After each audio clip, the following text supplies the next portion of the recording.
Baiklah, Assalamualaikum warahmatullahi wabarakatuh. Pertama, saya mengucapkan terima kasih kepada Kepala Sekolah dan Dewan Guru yang telah memberikan saya kesempatan hari ini untuk menjadi narasumber dalam seminar parenting orang tua.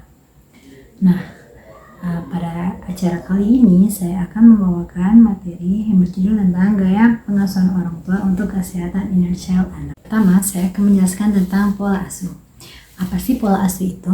Pola asuh merupakan cara orang tua dalam memperlakukan, membimbing, mendidik, dan mendisiplinkan anak untuk dapat mencapai tingkat kemandirian dan bisa melakukan semua pekerjaan dan pemikiran secara mandiri.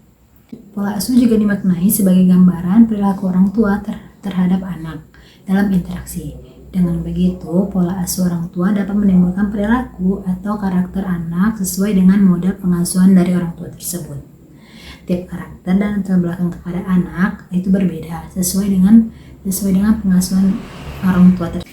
Misalnya, terdapat orang tua yang memiliki sifat keras atau suka memarahi anak, mencubit maupun membatang anak.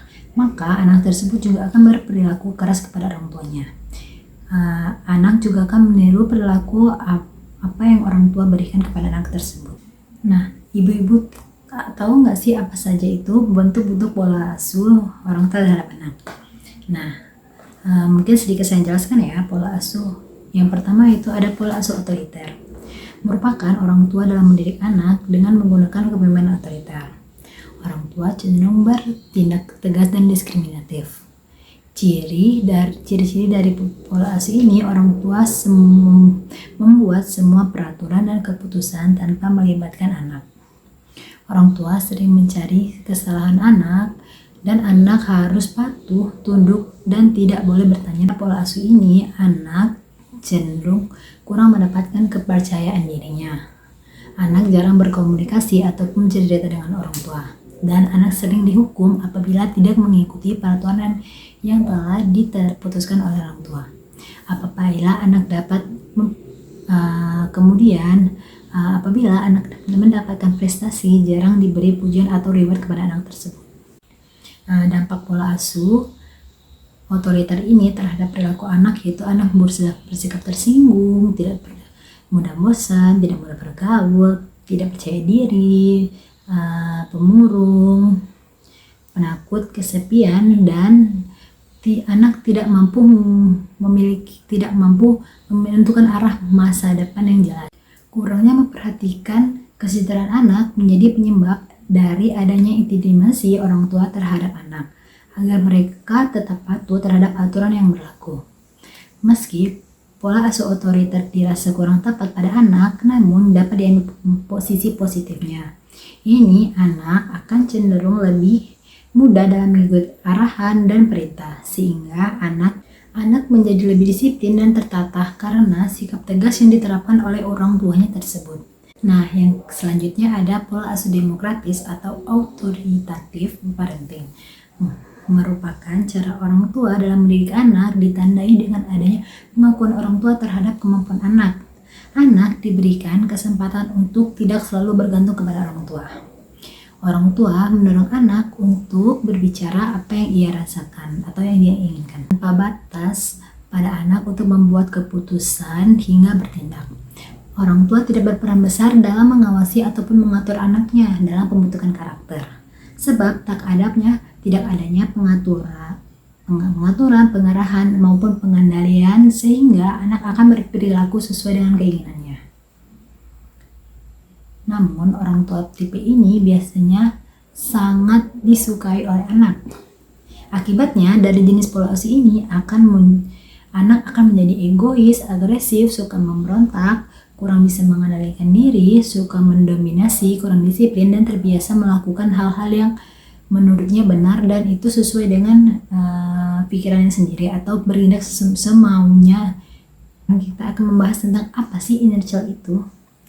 Nah, peran orang tua bukan hanya dalam melahirkan dan memberi materi duniawi saja. Akan tetapi, sebagai orang tua diseharuskannya mendidik anak dengan baik. Karena pendidikan prasekolah anak adalah orang tua. Lebih lagi di zaman sekarang, generasi ini Tak sedikit anak yang mengeluh dan merasa bahwa alur kehidupan dan setiap masalah yang ada dalam diri seorang anak yang menjadi dewasa, mereka cenderung tidak percaya diri, cemas, dan tidak bisa menghargai diri sendiri. Trauma di masa kecil inilah yang merupakan suatu pengalaman yang dinilai buruk bagi anak-anak. Dampak yang ditimbulkan bisa berujung pada perilaku destruktif saat dewasa, seperti menjabotase dan memusuhi diri sendiri, agresif, menggunakan kekerasan, hingga melakukan perbuatan jahat. Selain itu, sifat mudah tersinggung, marah, dan bertindak, serta mudah memutus relasi sosial juga merupakan dampak dari luka batin saat kecil. Inilah yang disebut inner child. Hal ini dilatar belakangi dari pola asuh orang tua yang terkadang menyakiti anak tanpa disengaja, namun mendapatkan luka berkepanjangan oleh si anak hingga terbawa sampai dewasa. Dan parahnya lagi, ini bisa memberi dampak yang luar biasa bagi fisik, psikis anak, seperti anak mengalami trauma, menjadi pelaku kekerasan, dan permasalahan kesehatan kepada anak. Child ini tersebut merupakan sebuah konsep dalam pola pengasuhan orang tua. Anak-anak yang memiliki kenangan yang negatif tentu akan terus diingat reaksi-reaksi negatif tersebut hingga dewasa. Pada masa anak-anak, otak sedang membangun fondasi, di mana menumpang neutron setelahnya. Kalau pada masa si kecil memiliki banyak memori negatif dan ingatan tentang rasa takut, orang tua cenderung menyalahkan perilaku anak yang tidak sesuai dengan ekspektasi mereka dan menganggap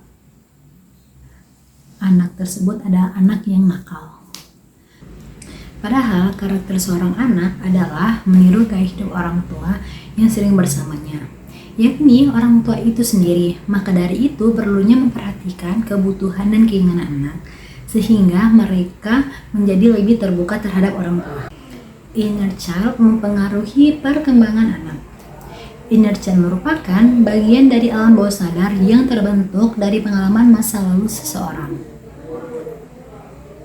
Pada pengalaman di masa kecil seseorang berperan dalam membentuk kepribadian seseorang yang nantinya berpengaruh pada kehidupan ia pada saat dewasa nanti. Tak jarang kita temui para orang tua mengeluh perilaku anaknya yang nakal, namun lupa mengintrospeksi dirinya sebagai orang tua yang terkadang tak menyadari melakukan kesalahan besar karena tidak memperhatikan perkembangan anak sewaktu ia kecil, kurangnya komunikasi, dan semenjak buruk anaknya sendiri. Seringkali kita menemui pola pikir seseorang yang cenderung tidak percaya diri dan sulit mempercayai orang lain serta takut menjalin hubungan dengan lawan jenisnya. Nah, hal tersebut merupakan dampak dari kejadian masa lalu anak yang dinamakan dengan inner child dalam dirinya terluka hingga mengakibatkan trauma dan berpengaruh pada kehidupan anak pada saat dewasa nanti. Pengalaman yang menyakitkan yang didapati oleh anak semasa ia kecil seperti tindakan kekerasan, pengabaian, minimnya kasih sayang yang ia peroleh dan perlindungan yang didapatkan dari orang tua akan melukai inner child seseorang. Gejala awal dari inner child biasanya timbul rasa sedih, marah, takut, dan rasa tidak nyaman dalam diri seseorang yang disebabkan adanya kondisi trauma yang selalu ia pendam dalam dirinya tersebut.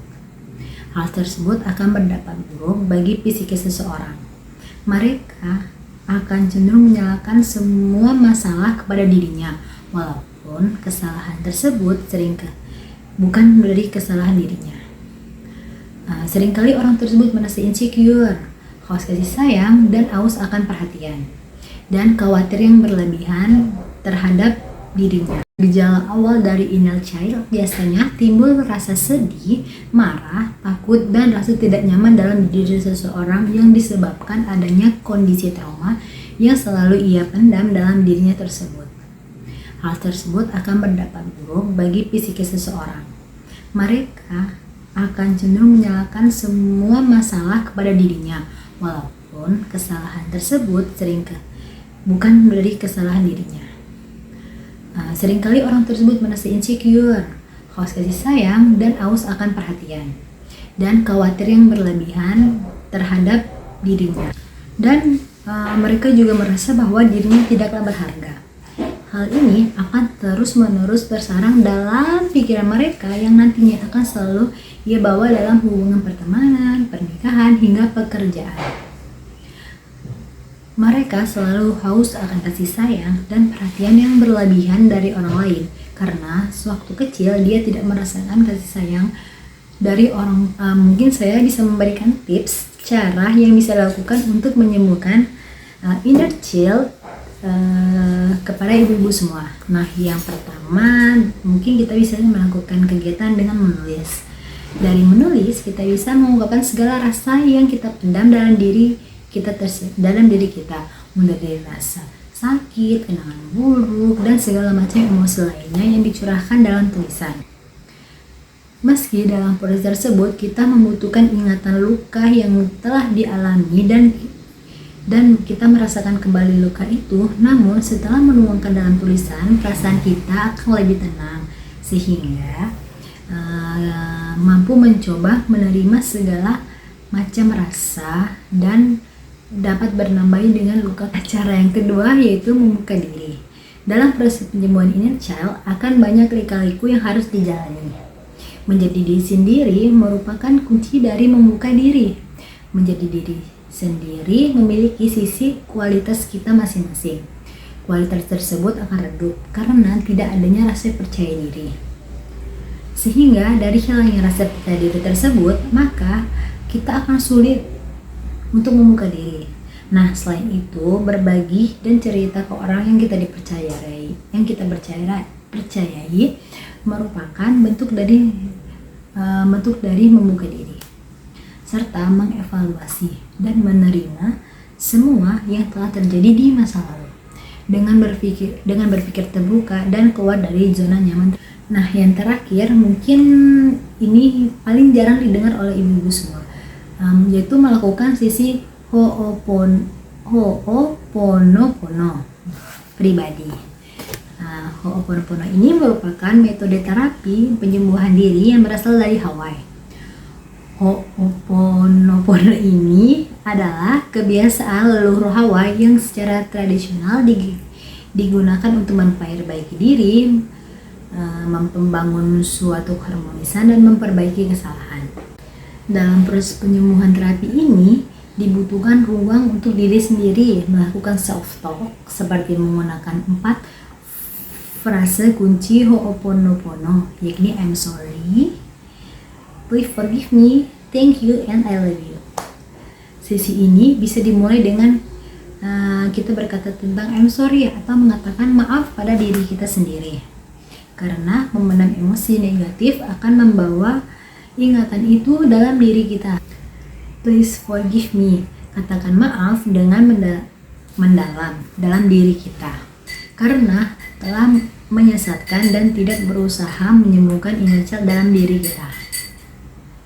Nah, berkata thank you atau berterima kasih pada diri kita yang membawa ingatan itu, karena telah memunculkannya. Dengan demikian memberi kesempatan dan membebaskannya, menampakkan rasa syukur akan hidup dan bertahan dari luka-luka yang pernah ada. Nah, yang terakhir bilang I love you. Katakan ini pada diri kita sendiri, karena hanya cinta yang bisa menyembuhkannya.